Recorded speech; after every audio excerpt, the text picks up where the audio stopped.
todas e a todos.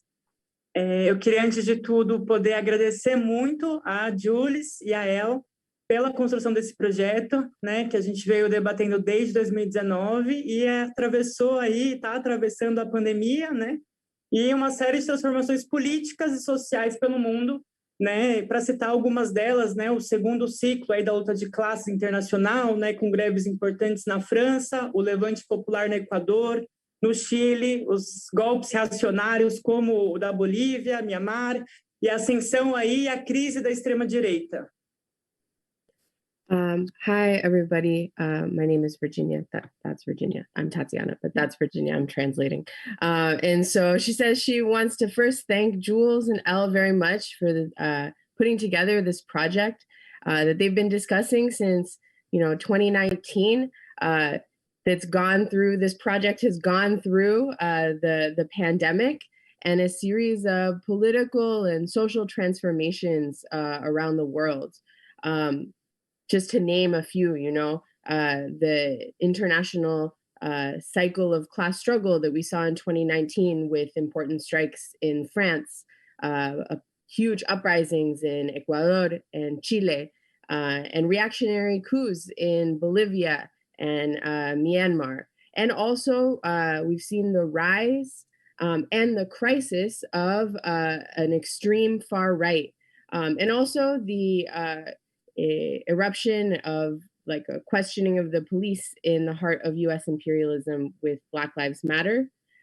Sim, e sobre também esse levante, né, bastante forte, né, do Black Lives Matter e a recente luta do povo palestino, né, contra o Estado sionista de Israel e a chegada da própria pandemia global, né, que aprofundou a crise econômica e escancarou a face mais cruel e desumana do capitalismo, onde todo o avanço tecnológico, né, e todas as forças produtivas que estiveram aí voltadas aos lucros, né, inclusive acima das vidas, demonstraram aí como o capitalismo é impotente para lutar, inclusive, contra um vírus. Então, é uma imensa alegria poder fazer parte dessa coletânea inédita, né, que relaciona a luta trans e o marxismo. And it's also important to note the recent struggle of Palestinian folks against the Zionist state of Israel.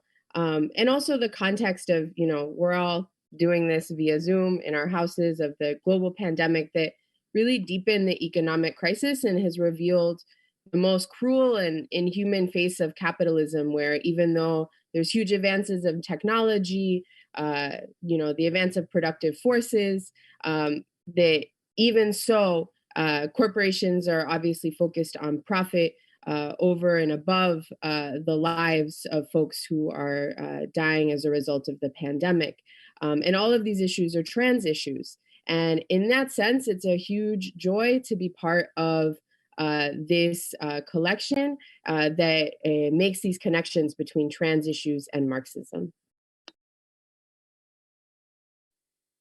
E eu gostaria de destacar a importância dessa publicação hoje, em meio a essa enorme crise capitalista, né, que foi aprofundada aí pelo coronavírus e tornou ainda mais evidente que cada direito, né, que a gente obteve aí nos últimos anos não são uma conquista perene, mas estão sujeitos a cortes, né, e ajustes que imponham os governos e as instituições financeiras internacionais, já que a crise agudiza a polarização social e faz ressurgir com virulência os setores mais reacionários que expressaram sua xenofobia, homofobia, misoginia e a transfobia. And so I want to highlight the importance of this publication today in the context of capitalist crisis and the pandemic, that shows and really highlights that every single right that is won under capitalism is also subject to cuts, to austerity, to being walked back by governments and by international imperialist financial institutions. And we've seen that capitalist crisis sharpens social polarization and causes the most reactionary sectors of society to resurface with hatred and the most hateful expressions of xenophobia, homophobia, misogyny, and transphobia. And Virginia's from Brazil, so she has a lot of experience with that. E também que não são poucos os governos, né, que por trás de um discurso supostamente progressista, escondem também compromissos com setores direitistas e fazem concessões a diversos grupos religiosos, né, reforçando aí o controle social com a retirada de direitos e liberdades democráticas. And there are a lot of governments that, you know, not just the right wing ones, but the ones that pretend that they're not right wing, but that behind closed doors make compromises, make concessions to the religious right and to other right wing sectors of society that, advance and threaten the most basic democratic rights and democratic freedoms. E depois de mais de 30 anos, desde a queda da burocracia soviética, as nossas gerações, né, cresceram aí ouvindo sobre um tal socialismo real que não acolhe a diversidade, né? Nos venderam uma ideia de que as democracias capitalistas seriam o ápice da socialização, né, da civilização. Né? Bom, mas aí chegou 2021, né, e a gente teve que assistir em todo mundo, né, gente vestindo peles e chifres, delirando no meio do edifício aí de Capitólio nos Estados Unidos, e ficou um pouco evidente que não é bem assim o ápice da civilização. And also the context is important, that it's been, 30 years since the fall of the Soviet bureaucracy. And, we're part of a generation who grew up hearing that, real socialism doesn't welcome LGBT people, doesn't welcome trans folks, that capitalist democracies were, the apex of democracy and, quote, civilization. But, in 2021, we saw, right wingers, white supremacists, going to the US Capitol building, and storming it. And so it's really clear that, that capitalist democracy isn't, what it promises. It isn't that. And so, that's it. That's all.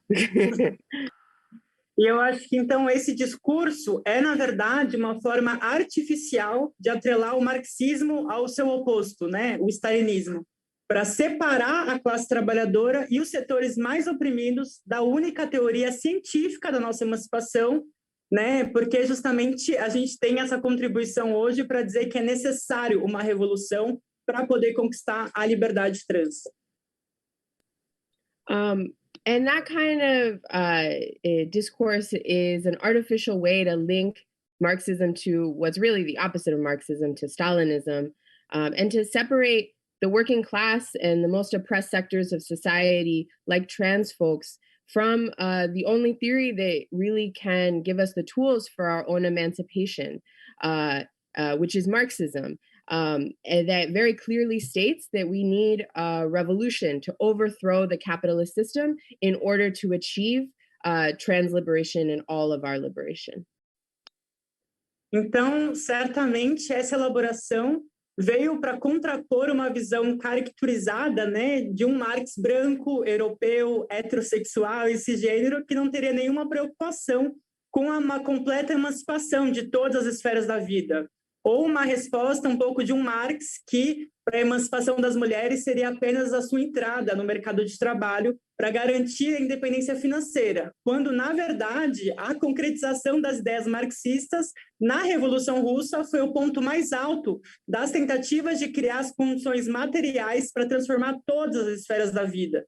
Né, sendo o primeiro país do mundo a legalizar o aborto, a descriminalizar a homossexualidade e a garantir a restaurantes, lavanderias, creches públicas para acabar com o trabalho doméstico, coisa que muitas democracias até hoje não garantiram. And so what this book is able to do is counter this like stereotypical or stereotype that we often see of Marxism as being white, cis, European, Marxism that isn't about the emancipation of people in all spheres of life, including gender and sexuality. Or it's this stereotype that, that the answer to women's oppression is just, entry into the labor market. And that's not Marxism at all. And this book points that out. And when in fact, Virginia's posing that the Marxist ideas, they that we should support, or sort of had their highest expression in the Russian Revolution, where the material conditions, where they were fighting for the material conditions to transform all spheres of life. It was the first country to legalize abortion, like over 100 years ago, to decriminalize homosexuality, to guarantee that there was public daycare and public laundromats for folks, and trying to socialize domestic work. And these are all things that like bourgeois democracies don't even give us today. Mas foi justamente nesse processo dentro da Rússia revolucionária, né, de revolução e contra-revolução, que pôde se criar bases científicas para a teoria da revolução permanente, desenvolvida aí por um dos mais importantes revolucionários do século XX, o Leon Trotsky, que para mim é a representação do marxismo nos dias de hoje, né, no século XXI. E para falar dele, eu quero paradoxalmente falar de algo que ele não escreveu. And so when we think about the process of revolution and counter-revolution, taking up the experience of the Russian Revolution, it's super important to talk about the theory of the permanent revolution by one of the most important leaders, Marxist leaders of the 20th century, Leon Trotsky, which for me is the representation of Marxism in the 21st century. And we're going to talk about him, about something that he didn't write explicitly, but that he implied in his body of work. E apesar dele não ter escrito nenhuma grande obra sobre a libertação trans, foi parte de um conjunto do seu pensamento, né, a conclusão de que a luta de classes durante a Revolução ela não se encerra, né, mas ela justamente se agudiza, né? E que isso ajuda a gente a refletir sobre uma preocupação muito importante e que a gente constantemente escuta dentro do movimento trans, que é uma desconfiança, né, se o socialismo seria capaz de garantir essa libertação trans ou que a classe trabalhadora seria preconceituosa e transfóbica naturalmente.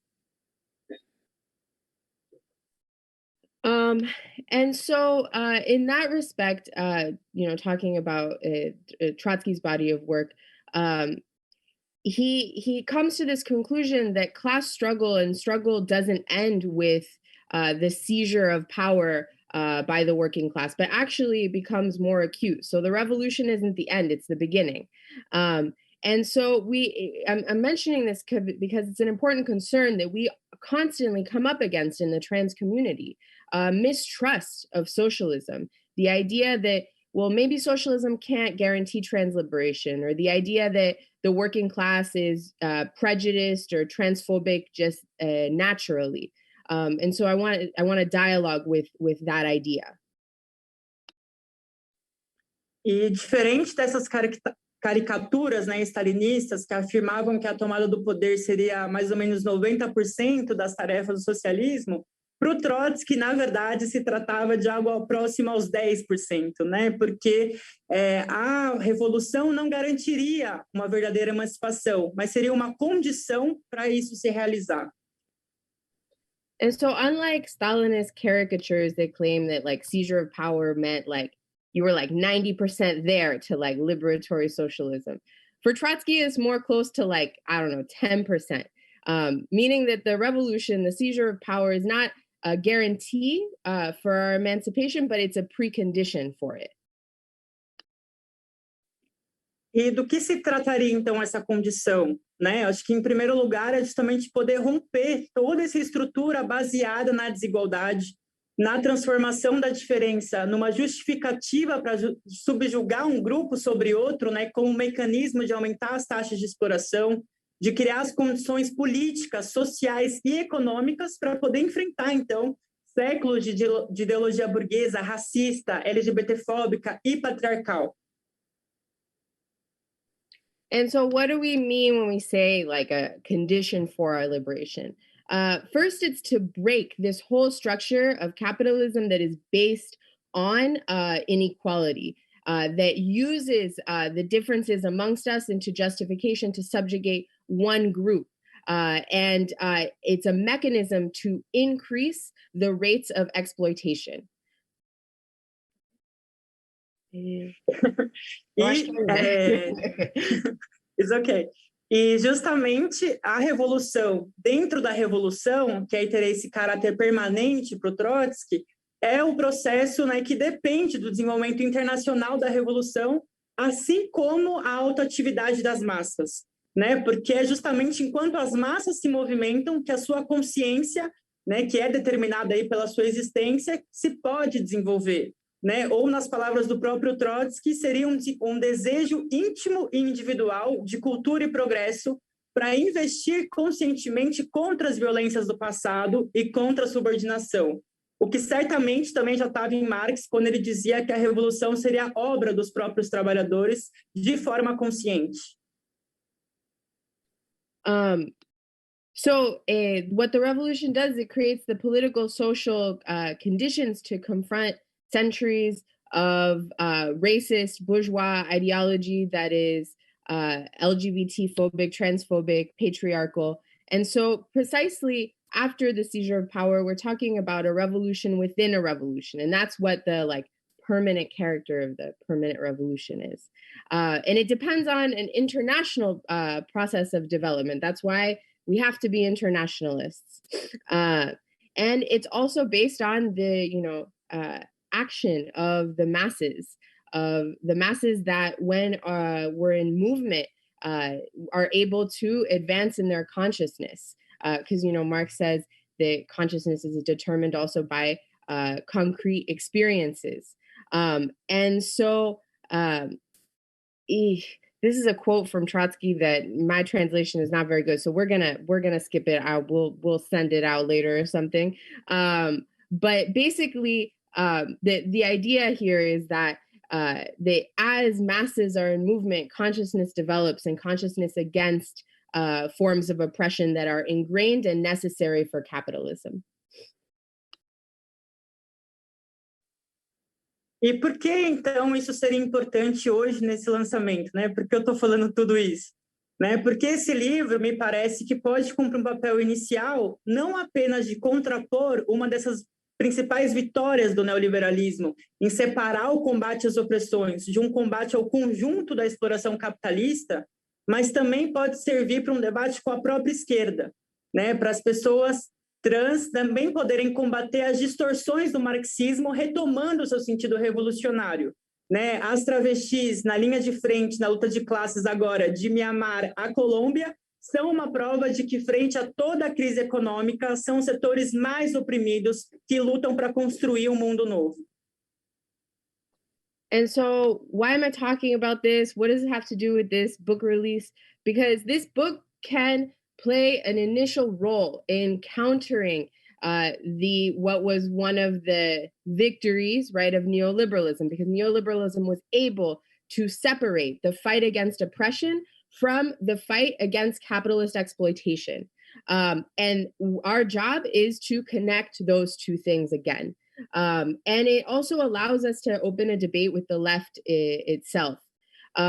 It also allows trans folks and gives trans folks tools to fight against these distortions of Marxism and retaking, reclaiming a revolutionary Marxism, because trans women are on the front lines of international struggle. If you look at Myanmar to Colombia, trans women are on the front lines and are proving that in the face of every economic crisis, in the face of every crisis, it's the most oppressed sectors of society that are on the front lines and seek to build a new world.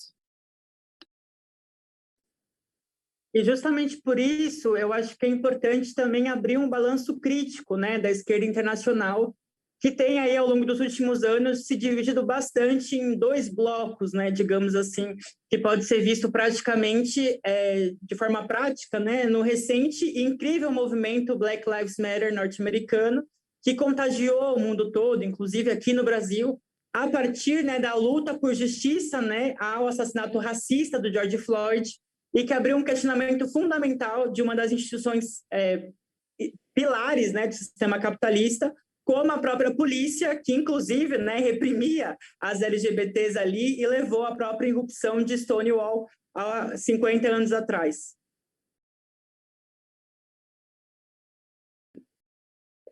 And also, we have to talk about, you know, the way the international left has sort of positioned itself in this. And we can think about folks in two sort of large blocks that we can think even, you know, very practically in the Black Lives Matter movement after the racist murder of George Floyd. That in the U.S. opened this questioning of a pillar of capitalism in the heart of imperialism, the police. Eu acho que foi aí.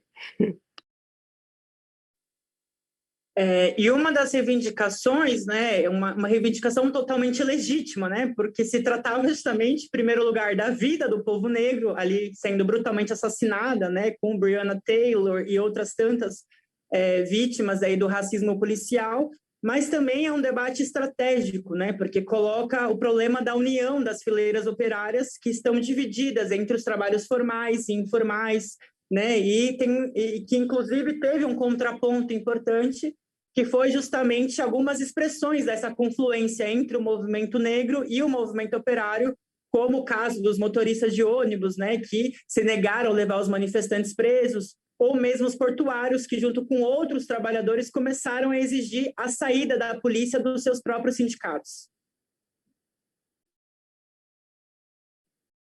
And we can see, you know, the importance of this movement and also the way in which the movement it was there's a strategic question at hand here about the unity of the working class and the way that the working class can play a role in fighting for Black struggle, fighting in the labor movement.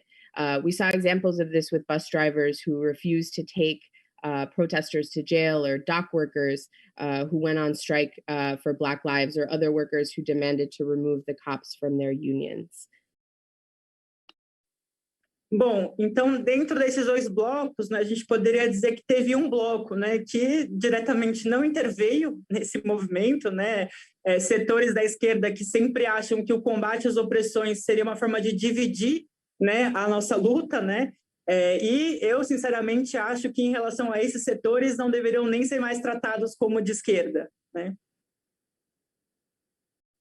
And in that context, we can think about, you know, the positions of the left. There's one sector that, you know, says that talking about oppression divides the working class.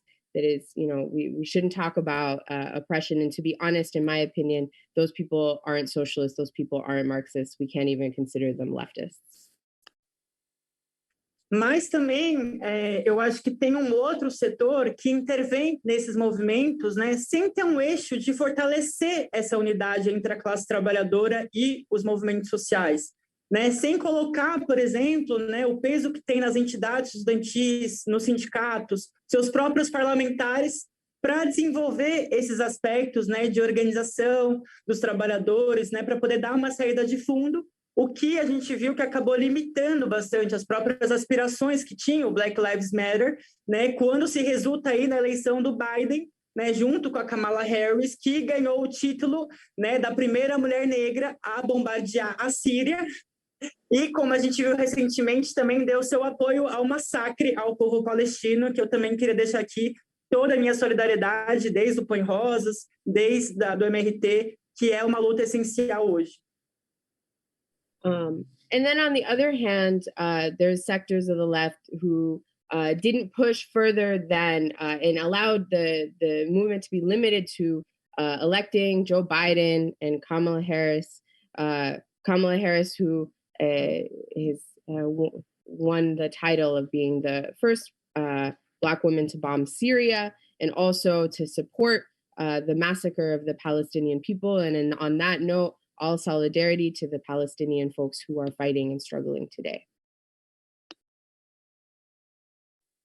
Bom, essas reflexões, de alguma maneira, elas tentam estar presentes no meu artigo, né, que é Notes from Brazil, né, que foi escrito em 2019 e que eu convido todo mundo que quiser conhecer mais sobre as dificuldades, né, de construir aí essa luta anticapitalista no Brasil a poder ler. Mas a principal reflexão teórica sobre o Brasil que me parece importante compartilhar aqui com vocês é que nós aqui estamos, né, no polo mais reacionário do mundo, né, com mais de 400 mil mortes por coronavírus, e é o país onde mais se matam pessoas trans do mundo. Né? A nossa perspectiva, por exemplo, caiu de 35 anos para 30 anos. Né? A nossa perspectiva de vida com a pandemia hoje é de apenas 30 anos. And those are some of the reflections that I wanted to put forward here, which also I explain a bit in my article in the book, Notes from Brazil, which was written in 2019. And I invite everyone who wants to know more about the situation in Brazil to read it.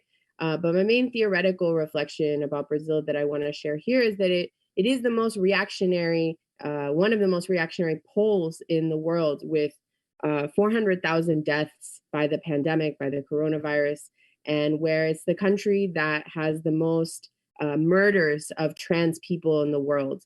Our life expectancy for trans women fell from 35 to 30 years old during the pandemic. E então, frente a essa situação assim dramática que a gente está vendo aqui, que é importante pensar, né, quais são os problemas também de atuação de diversos grupos dos movimentos sociais de combate às opressões por fora da política.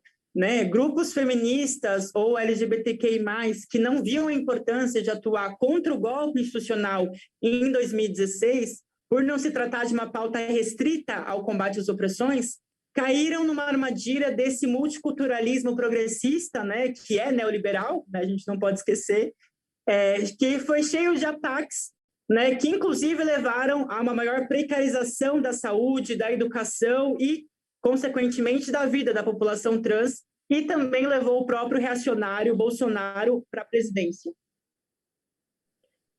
And from this perspective, it's important to think about the problems that we've seen in Brazil among the left, with feminist or LGBTQ groups that didn't mobilize against the institutional coup in 2016 because it wasn't, very strictly a trans issue. And so they didn't fight against the coup in 2016. And so you ended up falling into a trap of progressive neoliberalism or progressive multiculturalism that doesn't fight against the multiple neoliberal attacks that create more precarious conditions for the lives of trans people and open the way for Bolsonaro to come to power. Então, um dos aspectos que eu tento tratar nesse artigo é justamente, né, como o Brasil expressa de forma emblemática, né, duas das tendências internacionais fundamentais que obstruem hoje o caminho para a nossa emancipação. Né? Por um lado, a gente tem a repressão e a marginalização das nossas identidades, que está representada por Bolsonaro, né, e mais de 70 países que ainda hoje criminalizam a homossexualidade. E, por um outro lado, essa cooptação neoliberal que busca reduzir as nossas aspirações às estreitas margens capitalistas, né, representado aqui no Brasil pelo Supremo Tribunal Federal e a Rede Globo, e internacionalmente por esse multiculturalismo que é cheio de ataques contra as massas trabalhadoras. And so, in that sense, we see international trends that obstruct the path to our emancipation. The repression and marginalization of trans folks and other folks represented by Bolsonaro, and the neoliberal co-optation that wants to reduce our aspirations to the most narrow margins within capitalism. And in Brazil, we see that represented by the Global Network and the Supreme Court, but around the world, we see this kind of progressive neoliberalism that wants to restrict our movement to the small margins and crumbs of capitalism. E então, por último, também já para encerrando aqui a minha intervenção, eu acho também que tem um outro aspecto do livro que pode servir muito para a gente também, que é justamente para poder aportar num debate que está colocado também internacionalmente, que é qual é o tipo de organização que a gente precisa para poder derrubar o capitalismo e para poder liberar as identidades trans e toda a nossa potência sexual. né? Seria um tipo de partido aí, como a gente tem visto aparecer ao redor do mundo, como Syriza na Grécia ou Podemos no Estado espanhol, que foi criando ilusões que poderíamos enfrentar todos os ataques que estavam colocados aí pelas organizações internacionais e financeiras pela via eleitoral? And so in that sense, just to start wrapping up, to wrap up, it's important to think about, you know, if we are revolutionary socialists and we want to overthrow capitalism to liberate all trans folks and all people, working class people, would it, you know, is it a party? What kind of groups do we need for that, right? Is it stuff like groups like Syriza and Podemos that created illusions that we can confront capitalism from within the system, by they ended up just being the same agents of austerity that we've seen around the world? Bom, não me parece muito, porque justamente esses mesmos partidos, em poucos anos, se tornaram os próprios agentes dos ajustes econômicos contra as massas trabalhadoras. E agora também a recente crise do NPA francês, né, como parte desses partidos amplos, né, que buscavam aí unificar reformistas e revolucionários, né, também está levando a vários debates importantes no interior da esquerda francesa, porque até mesmo pensam em não ter um candidato próprio contra essa polarização entre a extrema-direita da Le Pen e a direita, né, oficial do Macron.